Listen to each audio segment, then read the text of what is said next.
아멘. 오늘 예배를 통해 하나님께서 우리에게 주시는 말씀 누가복음 22장 39절에서 46절까지 말씀입니다. 이 살아계신 하나님의 말씀을 박혜인 자매가 낭독할 때 하나님의 음성을 들으시기 바랍니다.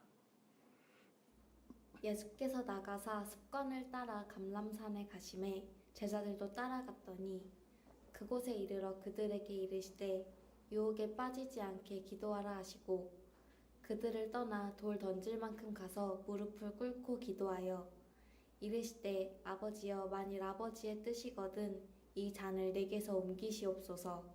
그러나 내 원대로 마시옵고 아버지의 원대로 되기를 원하나이다 하시니 천사가 하늘로부터 예수께 나타나 힘을 더하더라.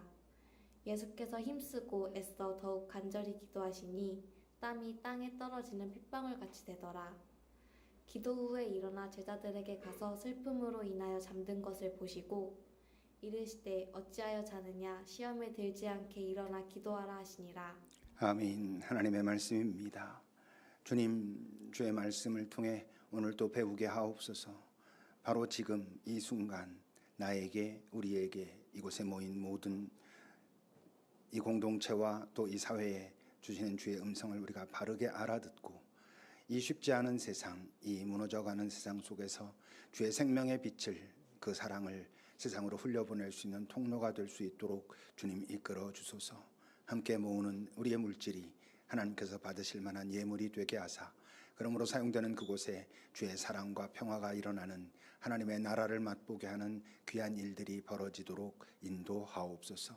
예수님의 이름으로 기도합니다. 아멘.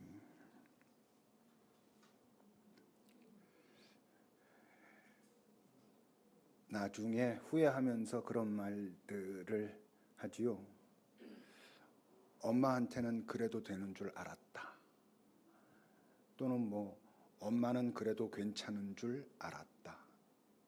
이런 이야기를 합니다. 그래서 그런 노래도 있죠.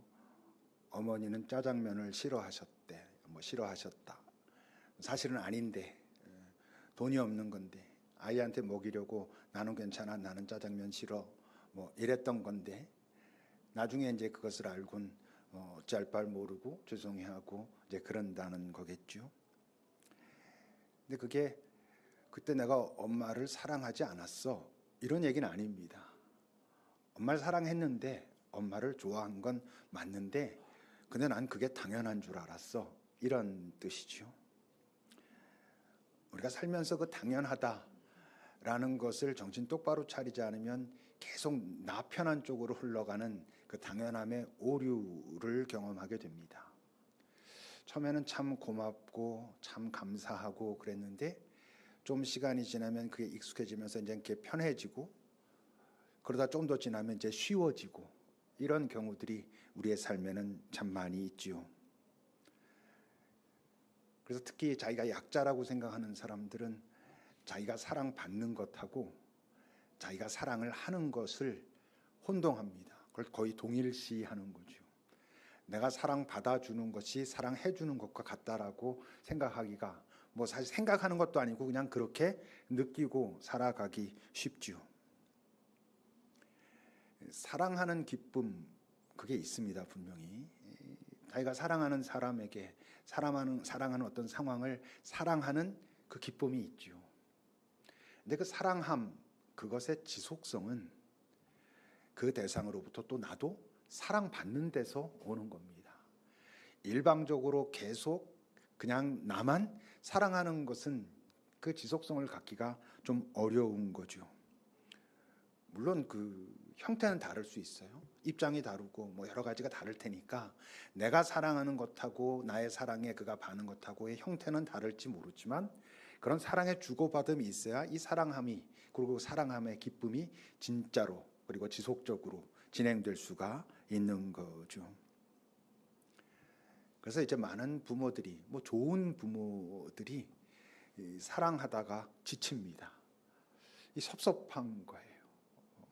야, 결국 이렇게까지 하나? 이게 이렇게 당연한가? 쟤한테는 아무것도 아닌가?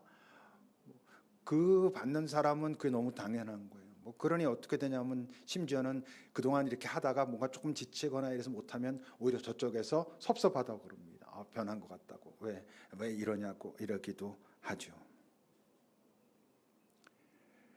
사람들과의 관계에서도 그런데 여러분 사실 우리가 하나님 또 예수님 그 관계에서는 얼마나 우리도 모르는 사이에 그 당연함의 오류들 이게 너무나 당연하고 이것이 내가 그를 사랑하는 것이나 똑같은 것이고 이런 착각을 혼동을 하고 있을 수 있겠습니까?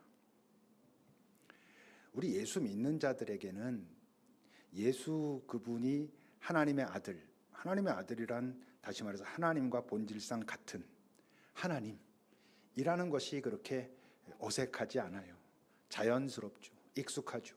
예수는 하나님의 아들, 하나님과 같은 본질, 본체시다. 이게 뭐 이상하지 않아요. 오히려 우리에게 낯선 건 뭐예요? 그가 사람의 아들이라는 것. 다시 말하면 그가 사람이라는 것.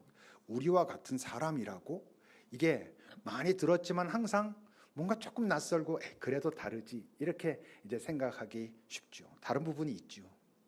그러나 그의 어떤 느낌, 그의 어떤 마음, 어떤 상황에 대한 해석 이런 것들은 그도 완전한 인간이기 때문에 가지셨던 어떤 부분들이 있는데 우린 그건 그래도 그분이니까 이렇게 되기가 쉽단 말입니다. 실제로 예수님이 그 복음서 4개 복음서에서 당신을 내가 사람의 아들이야, 사람이야 라고 스스로를 칭하신 게 실제 80회가 훨씬 넘어요. 당신이 하나님의 아들이라고 말씀하신 것보다 사람의 아들이라고 말씀하신 게 훨씬 더 많거든요. 근데 이제 우리 성경은 이렇게 인자라고 설명되어 있어서 그게 뭔가 조금 예수님을 나타내는 특별한 단어 같지만 인자라는 게 사람의 아들이라는 거거든요. Son of Man, 사람의 아들이라는 뜻인데 그게 이제 우리한테는 그래도 뭔가 좀 다른 것 같은 이렇게 되기가 쉽습니다. 그래서 어떠냐면 그분의 어떤 완전함, 그분의 능력, 그분의 뭐 참음 이런 거는 너무나 당연하게 잘 다가오는데 그분의 외로움, 그분의 고통, 그분의 두려움 이런 데는 잘 우리가 감정이입이 안 되는 거예요. 잘 공감이 안 되는 거예요. 왜냐하면 그는 능력자고 그는 뭐 아무리 뭐 인간의 모습으로 오셨다고 하지만 하나님의 아들이고 하나님이고 그러니 뭐 그의 외로움 뭐 없지 않겠지만 그의 외로움이라는 건 우리가 너무 연약하고 보잘것 없어서 갖게 되는 그런 외로움일 것 같고 그의 고통조차도 이미 모든 게 보장돼 있는 속에서 하는 거니 잠깐 그렇지만 결국 아무것도 아닌 것이 되는 것 같고 이렇게 이제 느끼기가 쉬운 거죠. 이제 오늘 본문 이 겟세마네의 이 기도 이 장면이 바로 그런 대표적인 그분께 잘 이 공감이 감정이입이 잘 되기 힘든 그런 장면이지요. 그래서 많은 이들이 이 말씀을 해석할 때 뭔가 이걸 너무 그러니까 인간적인 모습으로 해석해 가면 안 될 것 같은 그런 이제 부담감이 있어요. 그의 거룩함을, 그의 온전함을 지켜드려야 할 것 같은 그런 무리한 해석을 하기도 하지요. 근데 어떻습니까? 실제로 이 겟세마네 기도는 그가 두렵고 싫다는 표현이거든요. 사람들에게 그런 형태로 조롱받는 것도 불편하고 낯설고 경험이 없는 사건이니까 침뱉음을 당하고 뺨을 맞고 주먹질을 당하고 가시면류관을 쓴 후에 사람들에게 그 조롱을 받는 그것이 그리고 그 골고다를 올라갈 때에 그 여러 형태의 조롱과 야유와 이런 것들이 그 뭐 편안할 일은 없는 거죠. 그들이 무지하고 모른다는 걸 아시면서도 무엇보다 십자가에서의 그 처참한 저주의 죽음을 감당하기가 싫은 것이죠. 불편한 것이고 어려운 것이죠. 이상합니까? 이상하지 않죠. 죄입니까? 죄 아니죠. 오히려 그가 그것이 힘들고 싫고 두렵습니다라고 자기 아버지에게 가가지고 그렇게 말하고 있는 건 이분이 정말 인간으로 오신 게 맞구나. 이분이 이 땅에 사시는 동안 우리 인간들이 이 땅에서 느끼는 것과 같은 것을 느끼고 계셨고 같은 것을 보고 힘들어하셨고 때론 두려워하시고 그런 한 인간 존재로 사셨구나라는 것을 우리에게 보여주시는 거죠. 본문은 이렇게 시작합니다. 39절입니다. 예수께서 이제 나가서 어디서 그 마가의 다락에서 함께 모여서 이제 마지막 식사하고 이제 이런 거죠. 이제 그 자리에서 나가서 습관을 따라서 감람산 그 겟세마네 동산에 있는 그곳으로 가실 때 제자들도 따랐다라고 기록을 합니다. 어땠을 것 같아요? 제자들이랑 이제 그렇게 하고 거기서 나와서 그 겟세마네를 향해서 올라가실 때 왜 올라가셨냐 하면 아버지 앞에 나아가려고 지금 가시는 중이거든요. 근데 이분이 그 겟세마네를 향해서 걸어가시면서 이미 어땠을 것 같습니까? 자기가 죽음을 피할 수 없다라는 것을 이미 알고 계셨죠. 이미 인정하셨고 각오하고 계신 거예요. 그것을 인정하고 각오하기 때문에 그 마음속에 올라오는 여러 불편함, 두려움, 그 감정들을 아버지 앞에 가서 다 꺼내놓으려고 지금 그 길을 걸어가고 있는 거죠. 왜 인정할 수밖에 없어? 왜 그것을 받아들이고 각오할 수밖에 없어? 그 생명을 이 세상 누구도 경험해 본 적이 없는 그 영원의 생명이라는 것을 그 실체를 사람들에게 보이려니 알려주려니 무엇을 통과할 수밖에 없어요.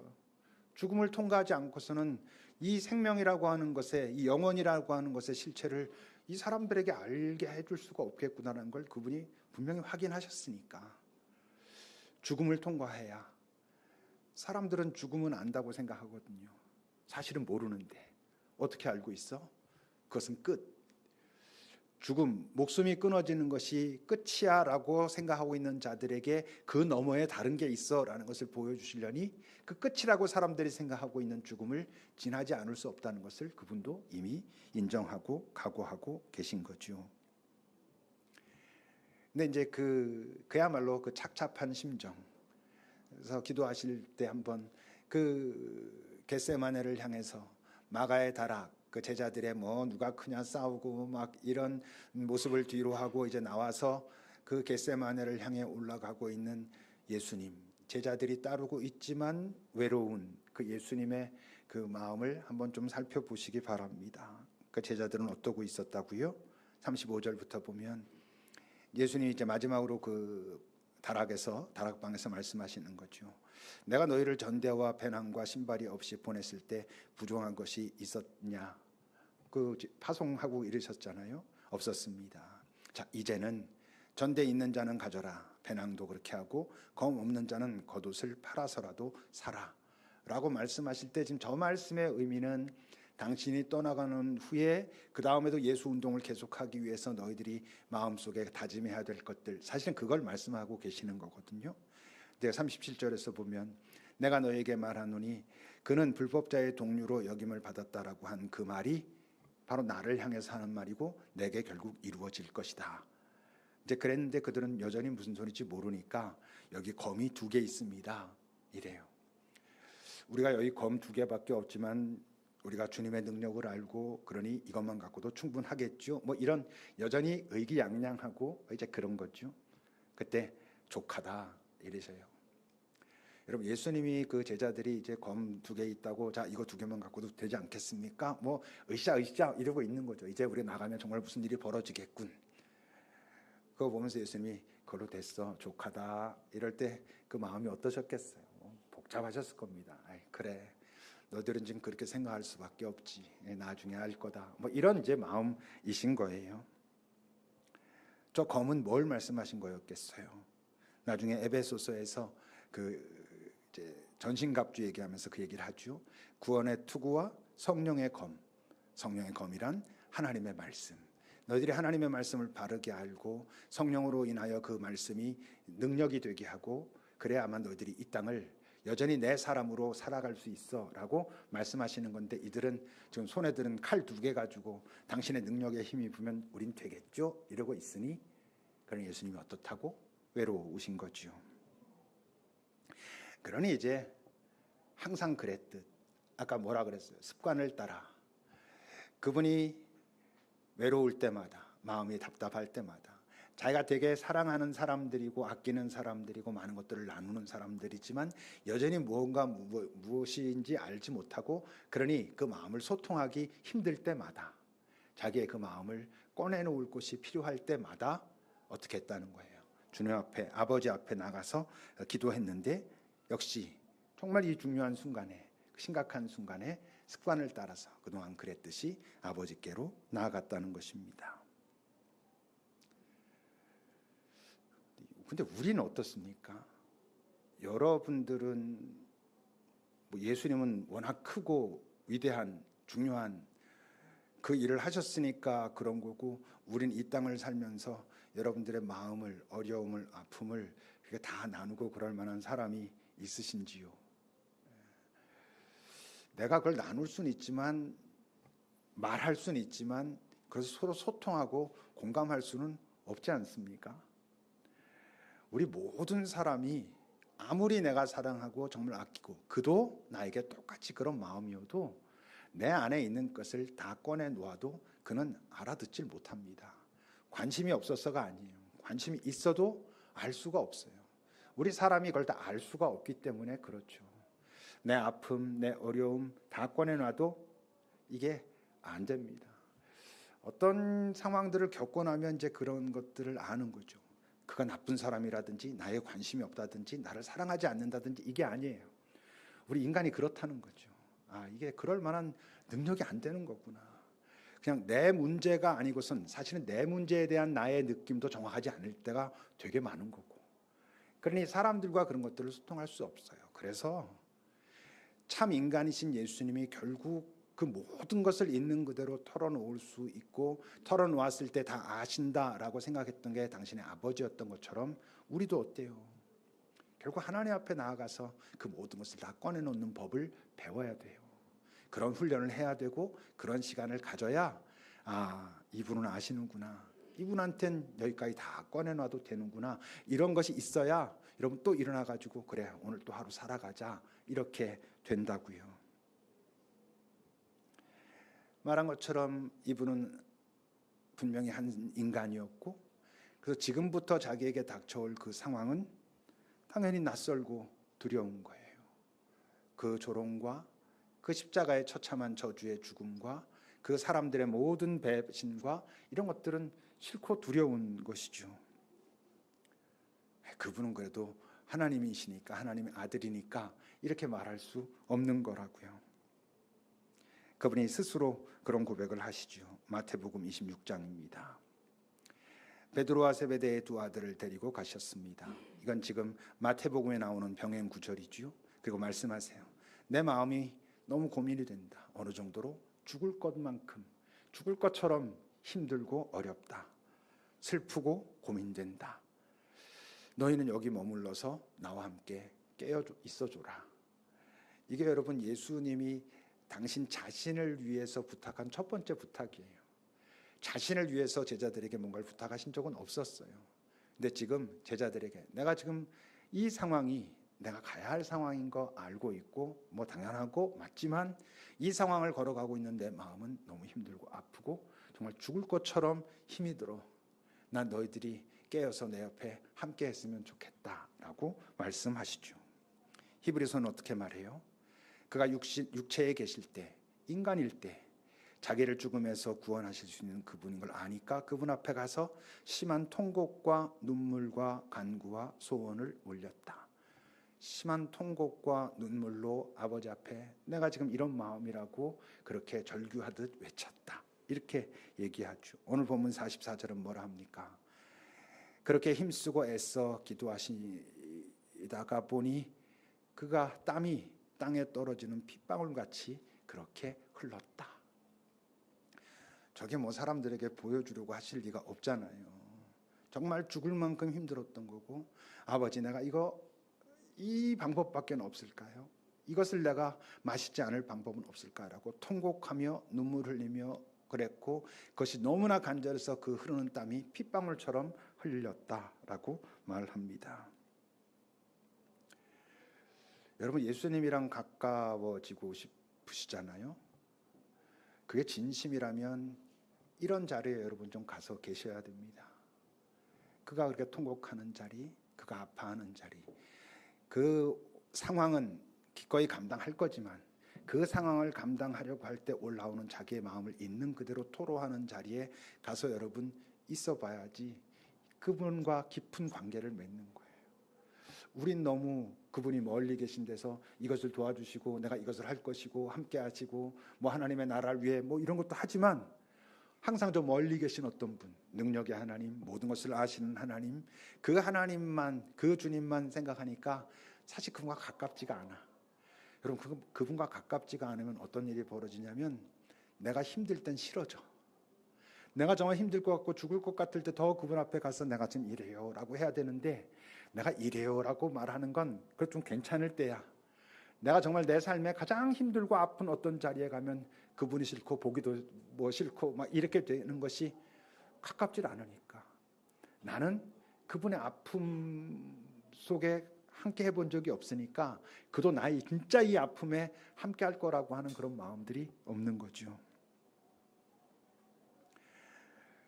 주님도 그런 것을 얼마나 원하셨어요.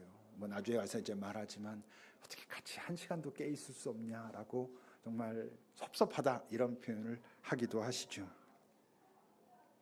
이제 그런 와중에 그런 마음으로 이렇게 올라가시고 거기에 도착하셔서는 다시 제자들에게 말씀하십니다. 40절입니다. 이제 그곳에 이르렀을 때 제자들에게 말씀하십니다. 유혹에 빠지지 않도록 기도해라. 사실 일생 동안 해야 될 일이죠. 유혹에 빠지지 않게 기도하는 것은 일생 동안 해야 될 일인데 지금 이 순간은 이제 특히 더 필요한 거지. 왜?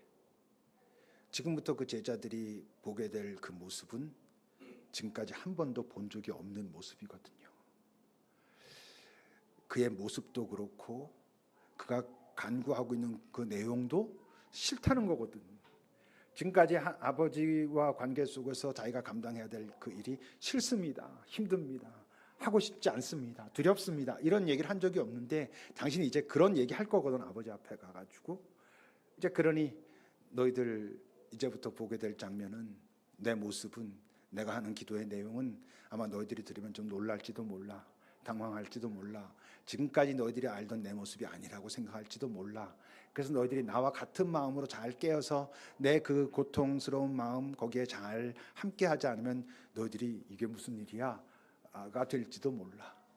근데 뭐 결국 그들이 깨어있지 못했고 결국 예수님의 염려처럼 그 시험에 빠지고 말지요. 그리고는 이제 41절입니다. 그렇게 이제 권면하시고는 그들을 떠나서 돌 던질 만한 정도의 거리에 가서 무릎을 꿇고 기도하셨다. 그야말로 이제 둘만의 시간이 시작되고 있는 거죠. 그 아들 예수가 아버지 하나님 앞에 가가지고 자기의 마음을 있는 그대로 토로하는 시간이 됐습니다만, 근데 이제 제자들의 입장에서는 뭐 돌 던질 만한 거리라 그래봤자 뭐 얼마나 멀겠어요. 거기서가 통곡하면서 막 땀이 핏방울처럼 흐르면서 그렇게 하고 있으니 다 보이는 거죠. 다 들리는 거죠. 제자들인데 그거 보면서 잠들었다 그러니 참 난감한 일이죠. 그 기도의 내용이 뭡니까? 42절입니다. 아버지, 만약 아버지의 뜻이거든 다른 데서는 하실 수 있다면, 다른 방법이 있다면 이 잔을 내게서 옮기시옵소서. 그러나 내 원대로 말고 아버지의 원대로 되기를 원합니다. 라고 기도하십니다. 그러니 그가 막 땀이 핏방울처럼 흘렀고 그렇게 절규했고 그런데 뭐 저렇게 한 문장 달랑 기도하셨겠습니까? 실제로는 훨씬 더 깊은 자기의 마음속에 올라오는 그 마음들을 다 알았을 거고, 그냥 딱 줄여서 말하면 저거지만 더 길게 했을 거고 더 깊이 했을 거고 더 자세히 했을 거고, 아버지 앞에서 그 모든 것을 털어놓는 시간을, 때로는 울고 때로는 어쩔 바를 몰라서 막 헤매고 막 이런 시간들을 이제 보내셨겠죠. 이 잔을 마시지 않고 싶습니다. 옮겨주십시오라고 할 때 저 잔은 뭐예요? 당연히 그의 모든 그 육체의 고난, 고통, 나아가 죽음, 낯선 거니까, 한 번도 경험한 적이 없는 그것이니까. 그뿐만 아니라 그의 죽음이라는 것은 뭘 의미해요?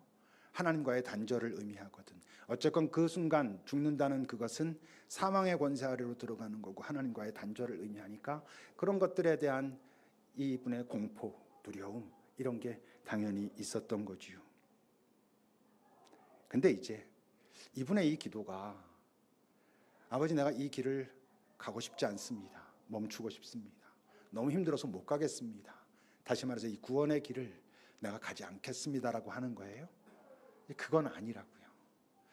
이분이 지금 아버지 앞에 가서 하는 건 지금까지 우리가 얘기한 것처럼 당신이 이 길을 갈 수밖에 없다는 걸 아는데 이 길을 가야만 결국 이들에게 생명이라고 하는 그것의 실체를 보일 수 있다는 걸 아는데 그것을 가고자 하는 자기의 마음속에 올라오는 두려움, 아픔, 괴로움, 피하고 싶은 마음 그거 있는 그대로 지금 말씀하고 있는 거예요. 두렵다는 거죠. 이 일을 내가 감당해야 되는 거 아는데 그러니 내 뜻대로 말고 아버지 뜻대로 하십시오 라고 하고 있는 거죠. 아버지 앞에 가서 이 말 하는 게 당연하잖아요. 아버지 앞에 가서 이 말을 할 수 없었다면 이분이 지금 이런 마음을 가서 토로할 수 없었다면 그 아버지와 정말 깊이 가까운 친밀한 관계가 아닌 거지. 뭔가 아버지가 말했는데 내가 어기면 혼나겠지 이런 태도였다면 못했을 텐데 자기 마음 다 들어주실 거 아니까 그 앞에 가서 그 마음 있는 그대로 말을 합니다. 근데 이제 예수님이 너희들 기도할 때 중언부언하지 마라 이러셨잖아요. 근데 왜 3번이나 그렇게 기도를 하셨을까? 사실 뭐 성경에 왜 3번 했는지 나와 있지 않으니까 그건 잘 모르지만 이제 이럴 때 우리가 해야 되는 게 어떤 영적인 상상력 이런 겁니다. 영적인 상상력은 이제 피정 같은 데 가면 많이 이렇게 경험하죠. 그리고 딱 그거 하나만 답은 아니지만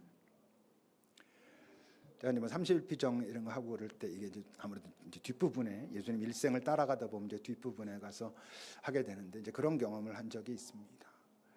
왜 3번이나 그 기도하실까? 그 옆에서 가만히 머물러 보면 예수님이 참 그렇게 고통스럽게 절규하며 기도하시는데 아버지 하나님은 대답이 없는 거예요. 아무 말씀도 없으셔요. 아버지 하나님의 침묵. 그것 때문에 예수님이 더 힘들어하고 아파하고 막 어찌할 줄 모르고 그렇게 기다리시는 그런 모습. 근데 여러분 하나님의 침묵은 외면이 아니에요.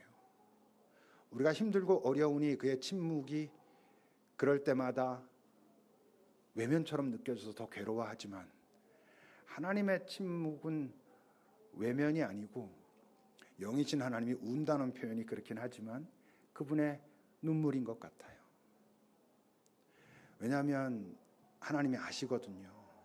이 땅에서 벌어지고 있는 많은 일들은 특히 이 땅에서 벌어지고 있는 일들 중에 정말 한 인간 존재가 가장 슬퍼하고 아파하고 어려워하는 그 일들은 당신이 위로할 수 없다는 걸 아시거든. 위로가 안 되는 거지. 여러분 예수님이 이 땅에 오셔서 힘들고 어려운 사람을 만나서 표적을 일으키셔서 고치셨죠. 그 고치신 것 중에서도 어떤 사람들은 상대적으로 그냥 뭐 좀 그런 것도 있지만 정말 심각한 어떤 것들을 고치고 그러셨어요. 근데 여러분 그런 아픔을 가진 사람들이 그 땅에도 그 시대에만 해도 많았는데 그 예수의 표적을 예수의 기적을 경험한 사람들은 그렇게 많지 않아요. 그런 경험하지 못한 사람들은 하나님의 그 마음, 하나님의 사랑이라는 것만 붙들고 위로가 되겠어요? 위로되지 않아요. 그래서 그 마태복음에서 그 예수님 저쪽으로 갔을 때 헤롯이 다 아기들 죽이라 했을 때 아무도 위로받기를 거절했다라는 그 구약의 얘기를 다시 인용하고 그러는 거예요. 위로가 되지 않는 거죠. 주님도 아셔요. 하나님도. 당신이 뭐라고 말로 괜찮아, 뭐 영원히 있잖아, 뭐 이런 걸로 안 된다는 걸 아시니 아무 말씀도 못 하시는 것 같아요. 그냥 울고 계시는 것 같아요. 그러니 그게 이쪽의 입장에서 볼 땐 또 침묵처럼 느껴지고 외면처럼 느껴지고 이렇게 될 수도 있겠죠. 그렇다면 하나님의 원대로 아버지 원대로 하십시오라고 예수님이 그러셨는데 도대체 그 아버지의 원, 그 상황 속에서 아버지의 뜻은 뭐예요? 그래 힘든 건 알지만 네가 십자가에 그냥 달려서 죽을 수밖에 없다. 십자가에서 네가 죽는 것이 나의 뜻이야. 이거였을까? 그거 아니고 디모데전서는 이렇게 말해요. 하나님은 모든 사람이 구원을 받으며 진리를 아는 데 이르기를 원하신다. 아버지의 뜻은 예수가 십자가에 죽는 것이 아니고 모든 사람이 구원을 받는, 모든 사람이 생명의 실체를 확인하고 그 생명에 연합하게 되는 것이 아버지의 원인 거죠. 그 기도 중에 이제 그런 경험을 했어요. 2번 나가서 기도하고 그러실 땐 아버지가 침묵하고, 그러니까 이분 힘들어하고 아파하고, 잠시 나와가지고 제자들 보면 제자들은 자고 있고 다시 그 앞에 가가지고 머물러서 그러는데 또 그러시고, 3번째 나아갔을 때 아버지의 음성이 그렇게 들려요. 나도 이 잔을 마시지 않았으면 좋겠다. 이 잔이 내게서 돌아갈 수 있다면 이 잔을 마시지 않기를 정말 바란다. 내가 너를 저 십자가에 그냥 가라고 그것을 그냥 두고 있는 이 잔을 나도 마시고 싶지 않다고. 그런데 내가 원하는 대로 하지 말고 네가 원하는 대로 하라고. 네 뜻대로 하기를 내가 바라고 기다린다고. 그러니까 거기서 제가 경험한 건 아들 예수와 아버지 하나님의 깊은 일치, 같은 마음. 그 상황 자체, 그것을 하는 방식 자체는 너무 힘들고 아프고 피하고 싶은 것이지만 그것을 통하지 않으면 안 된다는 걸 아시기 때문에 받아들여야 하는 그 2분 사이에만 경험되는 그 깊은 일치, 공감하는 아픔, 이런 것이 아니었던가 싶어요. 예수님이 아버지 마음 사실 이미 알고 있고 그것들을 그 자리에서 나누면서 본인이 그걸 받아들이죠. 43절은 이런 말이 있어요. 천사가 하늘로부터 예수께 나타나 힘을 더했다. 저희 누가가 저래 기록하고 있는 건데 정말 천사가 나타나가지고 막 이랬겠어요? 저건 아마 누가의 하나님 아버지의 마음을 표현하는 수사가 아닌가 싶어요. 아버지가 그렇게 힘들게 아파하며 정말 땀이 피처럼 흐르는 것을 보면서 기도하고 있는 당신의 아들에게 정말 천사를 보내서 그 기도를 도왔다. 아버지의 마음이 이랬다라는 것을 표현하고 있는 듯합니다. 이제 그런데 그리고 나서 돌아왔을 때 45절은 이렇게 말하죠. 기도 후에 일어나서 제자들에게 갔더니 그들이 슬픔으로 인하여 잠들어 있는 것을 보셨다. 슬픔으로 인하여 잠들었다. 저게 그러니까 예수님이 저기서 막 통곡하고 막 그러고 있으니까 이 사람들도 같이 막 울다가 지쳐서 잠들었다. 이런 얘기라고 써놨는데 저거 이제 제자들의 자기 변명인 것 같아요. 우리가 할 수 있는 게 없었습니다. 이런 얘기를 하고 있는 게 아닌가 싶습니다. 할 수 있는 게 정말 없었을까? 예수님은 그렇게 말하지 않았거든요. 마태복음 26장 40절에서 이렇게 말씀하셔요.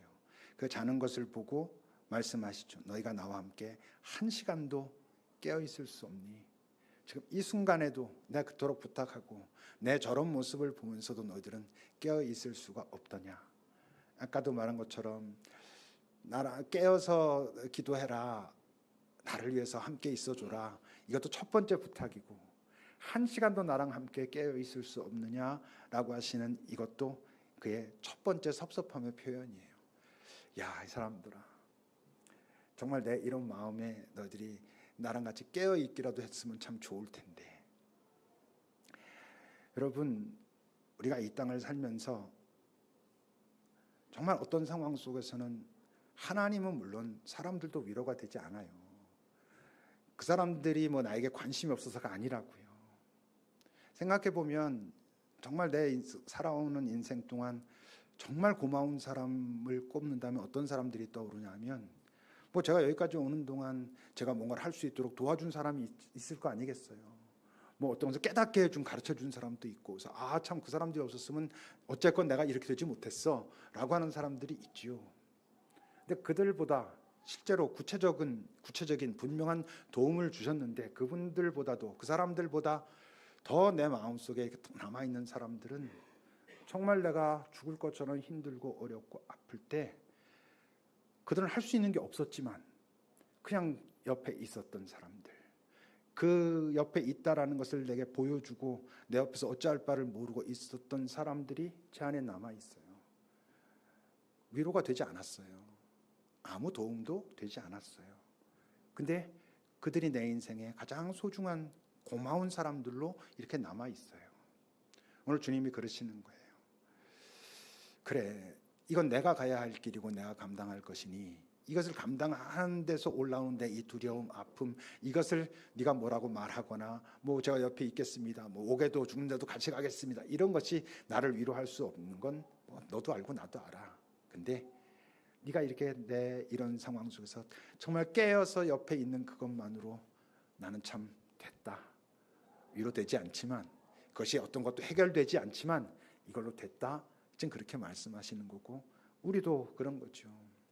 우리도 서로 누군가 힘들고 어렵고 아플 때 그냥 깨어 그 옆에 있는, 할 수 있는 게 없으니까 할 수 있는 게 없어서 그냥 잠들고 이래버리는 게 아니라 깨어 있는,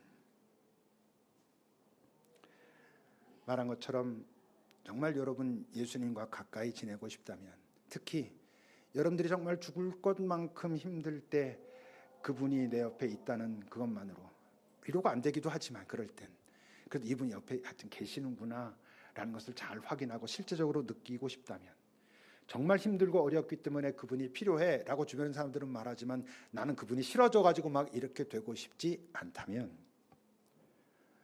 여러분 오늘 특히 오늘 본문 같은 그런 상황 속에 계신 주님, 그의 통곡, 그의 어떤 절규, 근데 그분의 어떤 아버지의 마음을 느낄 수 없어 어찌할 걸 모르고 기다리고 있는 그분의 그 기다림과 초조함, 그리고 그분의 마음이 내 안에 담겨졌을 때 그것을 받아들이고 이제 일어나서 자기가 가야 할 길을 걸어가고 있는 그분, 여러분 그분 옆에 잘 머물러 있어 보십시오. 그럼 어떤 일이 벌어지냐 하면, 어느 순간 그분이 나를 위로하고 계세요. 너의 그 아픔을 내가 안다. 너의 그 염려를 내가 알아.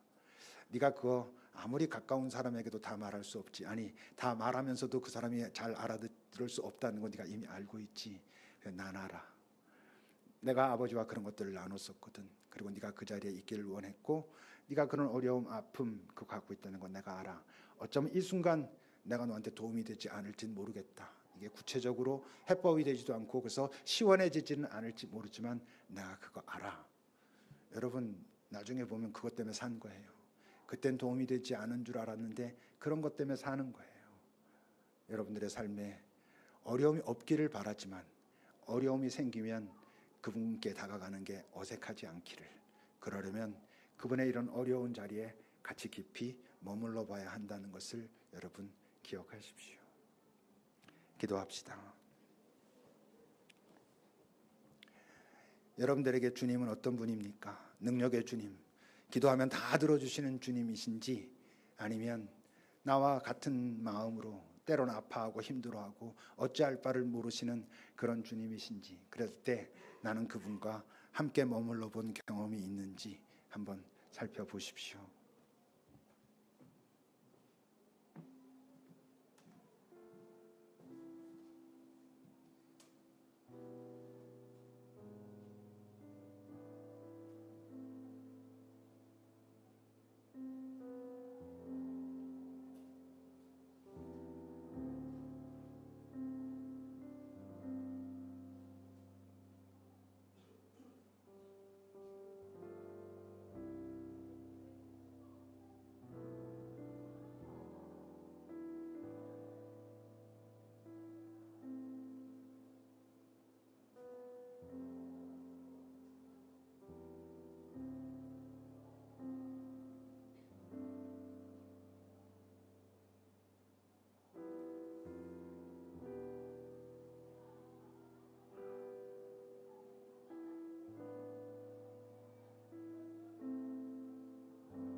하나님, 우리가 정말 힘들고 어려울 때 하나님이 나를 전혀 보시지 않는 것 같은, 나에겐 관심도 없는 것 같은